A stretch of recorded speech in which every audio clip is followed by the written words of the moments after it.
Sa Batanes na nasa signal number 2 ngayon, puspusan ang paghahanda ng mga residente sa banta ng bagyong Inday.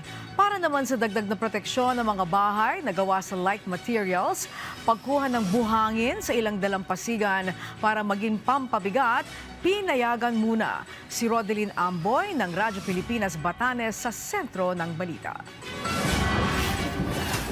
Pinahintulutan ng provincial government ng Batanes ang mga residente rito na makakuha ng buhangin sa mga piling dalampasigan ng probinsya bilang paghahanda sa bagyong Inday.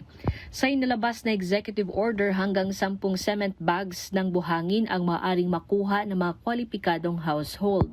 Nakasaad din sa naturang kautosan na tanging mga bahay na may bubong na yero o yari sa mga magagaan na materyales lamang ang maaaring makatanggap ng tulong na tutukuyin ng mga municipal mayor at mga barangay. Ang mga makukuhang buhangin ay maaari lamang gamitin bilang pabigat sa mga bubong upang hindi tangayin ng malakas na hangin na maaaring idulot ng bagyong Inday. Striktong ipinagbabawal ang pagbebenta, paggamit o pamamahagi nito upang gamitin sa konstruksyon o gawaing komersyal.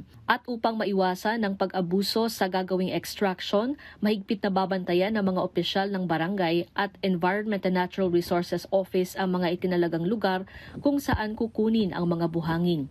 Ilan lamang yan sa mga ginagawang paghahanda sa bagyo ng mga LGU at mga residente rito sa Batanes. Bagamat maganda pa ang panahon sa buong lalawigan, patuloy ang paalala ng pamahalaan sa mga residente rito na maging alerto lalo na sa pagdaan ng bagyong Inday. Mula rito sa Batanes para sa Integrated State Media, Rodeline Amboy ng Radyo Pilipinas, Radyo Publiko.